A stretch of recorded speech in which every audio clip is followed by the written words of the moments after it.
Community Viewpoint.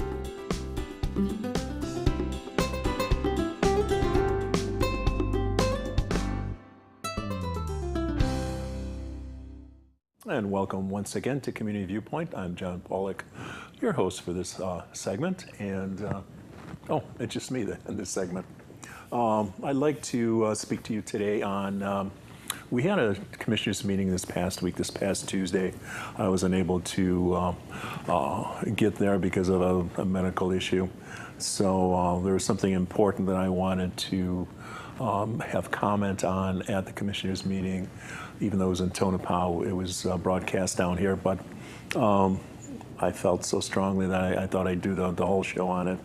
So what I'd like to talk about is, it was item 9. It was a timed item on the agenda, and it was a presentation by Tiffany Lantow, the Soils Activity Lead for the U.S. Department of Energy, Office of Environmental Management, Nevada program regarding the shipments of low-level waste that will be transported this summer, actually starting next month, from the Tonopah Test Range to the Nevada National Security Site, formerly known as Nevada Test Site.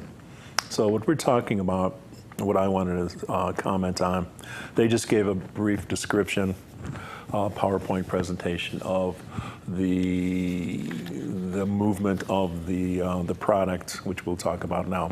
It's transporting radioactive materials from the cleanup activities at the Tonopah Test Range to Area 1 of the Nevada National Security Site. I'll never get over not saying Nevada Test Site.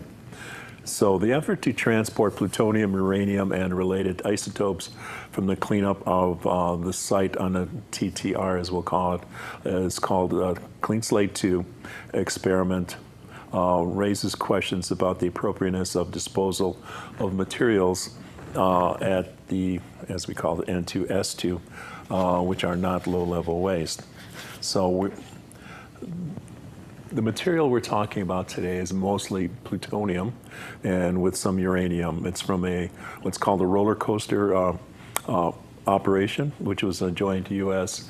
Department of Defense program to collect data on the safety of weapons due to accidental detonation.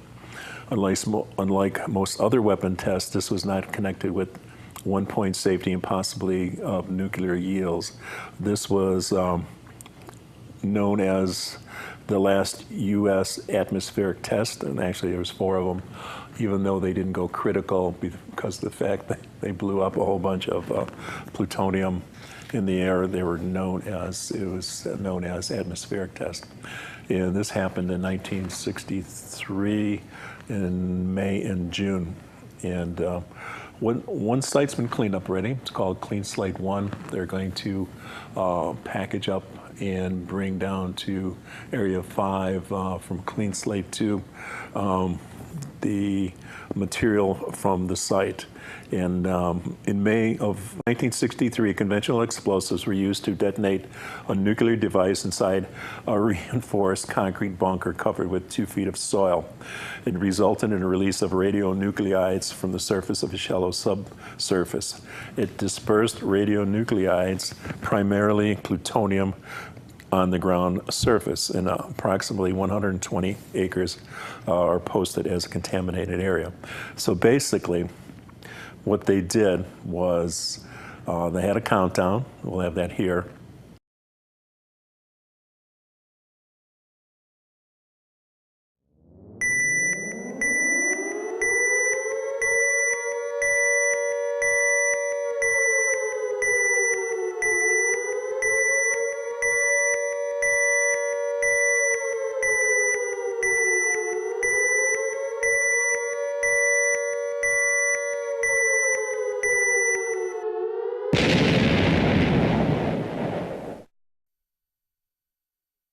Explosive. Consider that plutonium, okay? Boom. That's all they did.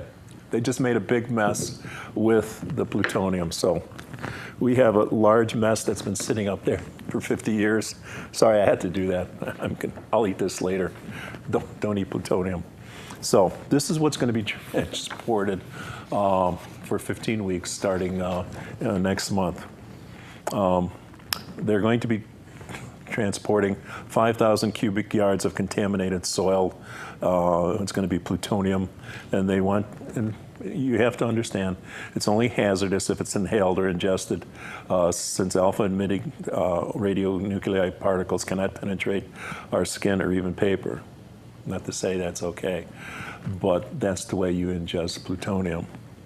It's going to go down US 95 to the Area 5 and the N2, S2 as they call it now. Like I mentioned, it's going to be a 15-week shipping campaign, 5 trucks per day, 4 days per week, Monday through Thursday, and once again starting in next month. So it's starting really, really quick. So these are 4 tests, double tracks, clean slate, 1, 2, and 3. There's a lot of information on it if you like to find out for yourself what transpired up there. So you could find out for yourself if you like. So my question is, plutonium and uranium are the principal long-lived isotopes in spent nuclear fuel. As you know, many of you know, I used to work for the Yucca Mountain Project. How can radioactive material that the state of Nevada believes cannot be disposed of safely through deep geological disposal at Yucca Mountain be disposed of safely in shallow trenches in Area 5, about 30 miles from Yucca Mountain, which is what we're talking about today? There's an environmental impact statement supporting the Nuclear Regulatory Commission's 10 CFR Part 61, the regulation governing disposal of commercial low-level waste. Uranium is not regulated in the disposal of low-level waste, either because no generators thought they would be disposing of meaningful quantities of the uranium as low-level waste, or it is not thought to be of low-level waste. The second issue is my issue that I have, I've had even with Yucca Mountain too, but second issue is concerned is transportation. The fact remains that the road between Tonopah and the Nevada National Security Site Gate 100, which is where Mercury is, contains no median. The Nye County Commissioners have repeatedly pointed out the need for the Department of Energy to help improve road conditions to facilitate safer transport of low-level waste moving on the roads through Nye County. So just by comparison, in fiscal 2015, there were 254 low-level waste and mixed low-level waste shipments on US 95 between Tonopah and Mercury, which comes out to be 21 trucks per month. Fiscal 2016 was 15 trucks per month. So the road here between Tonopah, I don't know if you've ever driven that or not, and in here it's kind of flat, unassuming, and there's little or no interesting points of interest to keep the driver's attention. If he or she is sleep deprived or just bored on this long stretch of Highway 95. On a light note, through the years I've been here, I've seen 3 brothels closed on that route. So it's got to be a boring route. A case in point, myself, mind you, I drove into, was an oncoming semi driver as I was driving, who had been daydreaming while passing another semi, and he continued in the opposite lane in front of oncoming traffic, namely me. While I had only a moment's notice to react, I had to decide, go to the right, go to the left in the near desert, or the opposite lane. Luckily, the other semi-driver that he was passing slowed down. He was coming past me a lot slower.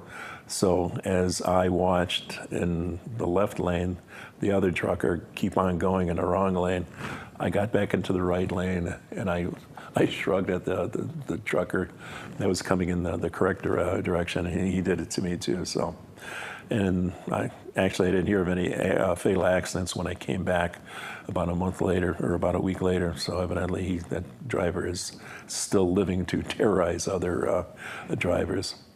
So another variable of the roadways, I don't know if you've seen them or not.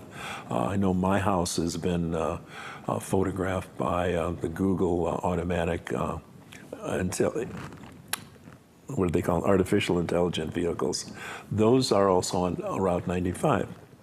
Are these vehicles, I should ask, able to decide, as I did, what would be the best direction to go, as in this variable situation that I had? Even with as much care and preparedness has been put in place, we cannot plan for the unexpected other than expect that it can be and will occur at the most unexpected times. Clean Slate 2 was a safety test, and thus the materials comprising the bomb tested were not subjected to nuclear explosion.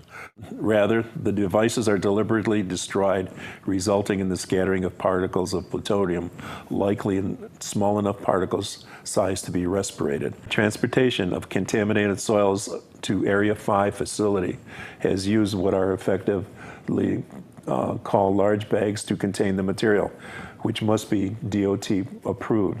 In past shipments from Clean Slate 1, the waste was double bagged for safety.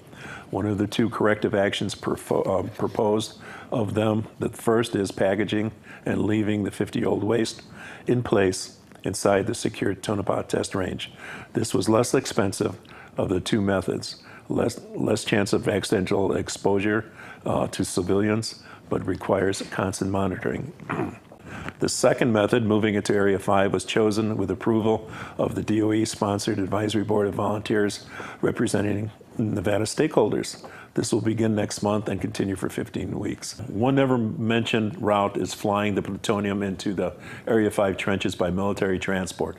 Flying from the Tonopah Test Range airfield to the Desert Rock Airport in Mercury would keep the material off civilian roads and on restricted lands at all time. The use of aircraft to transport this very dangerous material is no more awkward than suggested for doing this with the Yucca Mountain Project and spent nuclear fuel. Community Viewpoint.